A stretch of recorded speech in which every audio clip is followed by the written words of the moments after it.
করার তৌফিক দান করেছেন, আলহামদুলিল্লাহ।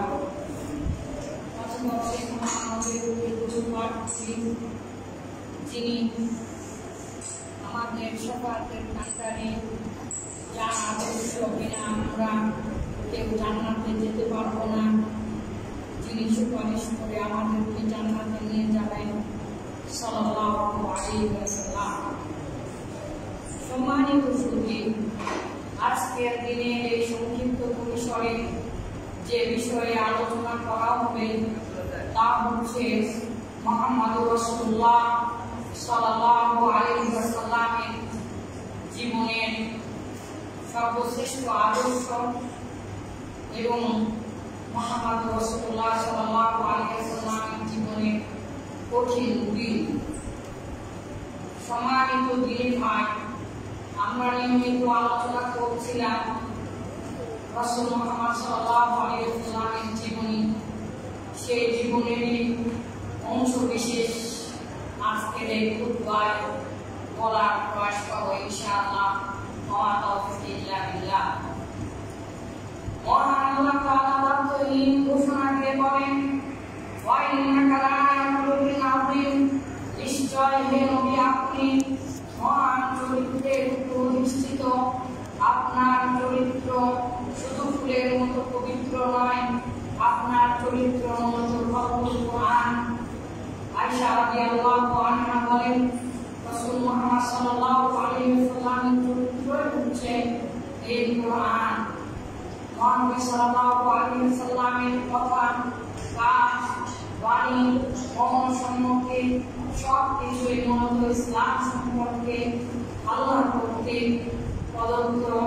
মহান আল্লাহ তাআলা এই বিষয়ে বলেন, ওয়া মা ইয়ানতিকু আনিল হাওয়া ইন হুয়া ইল্লা ওয়াহয়ুন ইউহা। রাসূল মুহাম্মদ সাল্লাল্লাহু আলাইহি ওয়াসাল্লাম তিনি নিজের কোনো কিছু বলেন না, ওহী ব্যতীত। ইন হুয়া ইল্লা ওয়াহয়ুন ইউহা, ওহী ব্যতীত তিনি মন করার কোনো কথা বলেন না।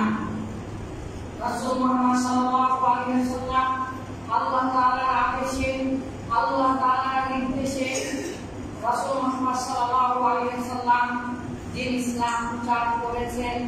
তাই তো তার ইশারায় মহান আল্লাহ তাআলার নির্দেশে চন্দ্র দ্বিখণ্ডিত হয়ে যায়। মহান আল্লাহ তাআলা বলেন, ইকতারাবাতিস সাআ ওয়া ইকতারাবাতিস সাআতু, আর চন্দ্র বিদীর্ণ হলো, চন্দ্র দ্বিখণ্ডিত হলো, কিয়ামত কাছে চলে এসেছে, সময় ঘনিয়ে এসেছে, কিয়ামত অতি নিকটে, চন্দ্র দ্বিখণ্ডিত হলো। মহানবী সাল্লাল্লাহু আলাইহি ওয়াসাল্লামের কথা কাজকে মানতে হবে, মেনে নিতে হবে। মহান আল্লাহ তাআলা বলেন, মা আতাকুম রাসূল ফাখুযুহু ওয়া মা নাহাকুম আনহু ফান্তাহু। রাসূল মুহাম্মদ সাল্লাল্লাহু আলাইহি ওয়াসাল্লাম তোমাদেরকে যা দেন তা তোমরা গ্রহণ করো, ওয়া মা নাহাকুম আনহু ফান্তাহু, আর যা থেকে তিনি বিরত থাকতে বলেন তা থেকে তোমরা বিরত থাকো। মহানবী সাল্লাল্লাহু আলাইহি ওয়াসাল্লামের আদর্শ নিয়ে আমরা কথা বলছিলাম। মহানবী সাল্লাল্লাহু আলাইহি ওয়াসাল্লাম বলেছেন, আলাইকুম বিসুন্নতি ওয়া সুন্নাতি খুলাফায়ে রাশিদিন মাহদিয়িন, তোমাদের উপরে ওয়াজিব হচ্ছে আমার সুন্নাতকে আঁকড়ে ধরা। আমার সুন্নাতকে তোমাদের জন্য ওয়াজিব হচ্ছে আমার সুন্নাতকে আঁকড়ে ধরা, আর খুলাফায়ে রাশিদিনের সুন্নাতকে আঁকড়ে ধরা। সম্মানিত সুধী, মহান আল্লাহ তাআলা বলেন, ওয়া মা আরসালনাকা রাহমাতাল লিল আলামিন ওয়া মা আরসালনাকা ইল্লা রাহমাতাল লিল আলামিন। হে নবী, আমি আপনাকে প্রেরণ করেছি এই সকল জাহানের জন্য মূলত রহমত স্বরূপ। মহানবী সাল্লাল্লাহু আলাইহি ওয়াসাল্লামের জন্ম মূলত কিয়ামতের পূর্ব আলামতের সাক্ষী। মহানবী সাল্লাল্লাহু আলাইহি ওয়াসাল্লামের জন্ম, মহানবী সাল্লাল্লাহু আলাইহি ওয়াসাল্লামের এই ধরাতে আগমন মূলত অন্ধকারাচ্ছন্ন যুগের অবসান ঘটিয়ে নতুন যুগের সূচনা করেছিলেন। আর সেই বৈপ্লবিক পরিবর্তনের মাঝেও অনাবিল সুখের শান্তি খুঁজে পেয়েছিলেন প্রায় 200 সাহাবী। 200 সাহাবী তাদের জীবন, তাদের প্রাণ, উৎসর্গ করে দিয়েছিলেন মহানবী সাল্লাল্লাহু আলাইহি ওয়াসাল্লামের আদেশে। সম্মানিত দিনী ভাই, মহানবী সাল্লাল্লাহু আলাইহি ওয়াসাল্লামের আগমন এই ধরার জন্য রহমত, এই ধরার জন্য রহমত। মহানবী সাল্লাল্লাহু আলাইহি ওয়াসাল্লামের আগমন এই গোটা পৃথিবীর অন্ধকারাচ্ছন্ন যুগ ছিল, আইয়ামে জাহেলিয়াত ছিল। সেই আইয়ামে জাহেলিয়াত কেটে যায়। আমাদের উপমহাদেশে তখন মাসন্যায়, এই বাংলাতে তখন মাসন্যায় চলছিল সালতাম্য যুগে। ঠিক তদ্রূপ সমস্ত পৃথিবী অন্ধকারাচ্ছন্ন হয়ে গিয়েছিল, বিবেক বর্জিত হয়েছিল। আধুনিক যুগের নাই, আধুনিক যুগে যেমন মানুষ স্বার্থপরতাকে প্রাধান্য দেয়, ঠিক তদ্রূপ সেই সময় মানুষ বিবেককে ভুলে গিয়েছিল। স্বার্থপরতাকে প্রাধান্য দিতে যে মানুষ এক সময় তার বিবেক ভুলে যাবে। বর্তমান যুগেও ঠিক তেমনি।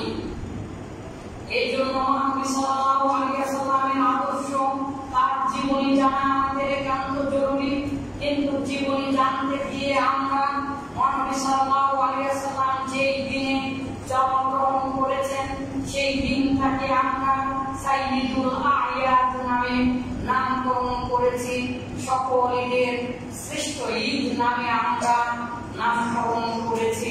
সম্মানিত দিনী ভাই, মহানবী সাল্লাল্লাহু আলাইহি ওয়াসাল্লাম কোন দিনে জন্মগ্রহণ করেছেন এটা নিয়ে 15টা ইখতিলাফ আছে, 15টা মতানৈক্য আছে। সর্বশ্রেষ্ঠ মত হচ্ছে 9 রবিউল আউয়াল, কিন্তু আমরা সকলেই জানি 12 রবিউল আউয়াল জন্মগ্রহণ করেছেন। মূলত 12 রবিউল আউয়াল জন্মগ্রহণ করেননি। 15টা অভিমত পাওয়া যায়। এখন প্রশ্ন হচ্ছে, আমাদের বাংলাদেশের একদল মানুষ তারা বিশ্বাস করেন মহানবী সাল্লাল্লাহু আলাইহি ওয়াসাল্লাম মায়ের পেট ফেলে হয়েছে। যে ব্যক্তি বলবে মহানবী সাল্লাল্লাহু আলাইহি ওয়াসাল্লাম রাম সামনের রাস্তা দিয়ে হয়েছে, সে কাফের হয়ে যাবে।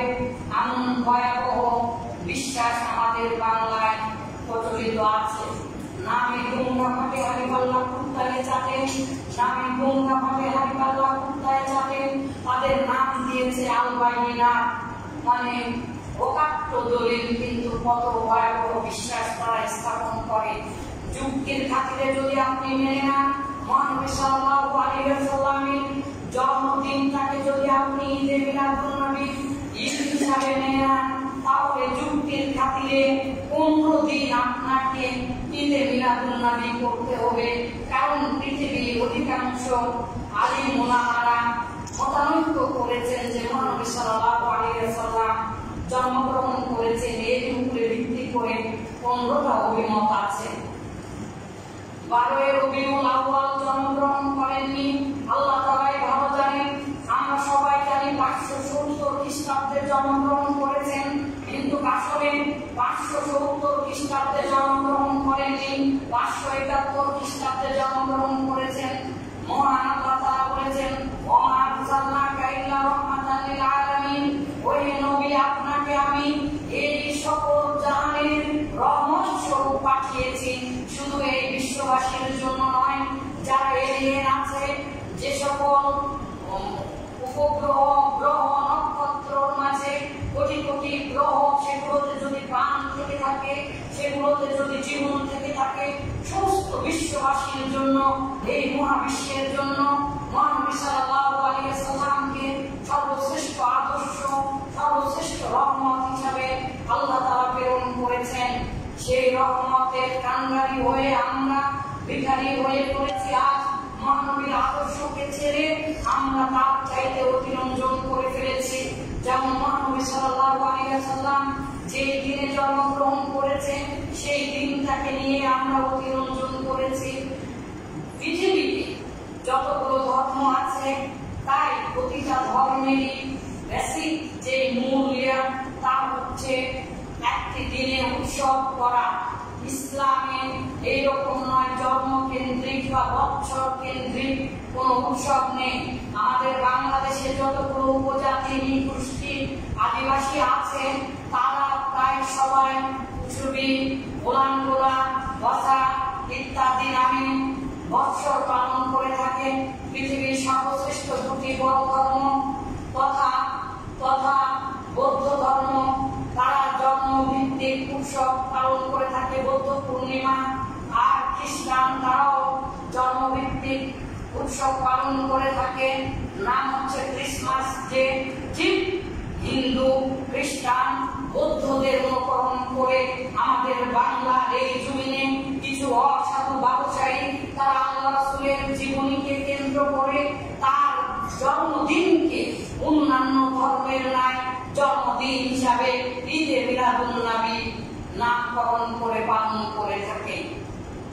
মহানবী সাল্লাল্লাহু আলাইহি সাল্লামের শৈশবকাল, বাল্যকাল খুবই দুঃখ দুর্দশায় কেটেছে। মহানবী সাল্লাল্লাহু আলাইহি সাল্লাম যখন 6 মাস বয়স তখন তার পিতা মারা যান। দুনিয়াতে আসার পরই কয়েকদিন থাকার পরে দুধমা হালিমা নিয়ে যান। দুধমা হালিমার কাহিনী আপনারা শোনেন। দুধমা হালিমা নিজে বর্ণনা করেছেন, পৃথিবীর অধিকাংশ সিরা গ্রন্থগুলোতে এটা বর্ণিত হয়েছে। দুধমা হালিমা বলছেন, আমার বান্ধবী সহ আমরা সবাই যখন তায়েফ থেকে মক্কায় গেলাম, মক্কায় যে আমরা সকলে গুণাঢ্য ব্যক্তিদের শিশুদেরকে দুধ পান করানোর জন্য নিতে যাচ্ছিলাম।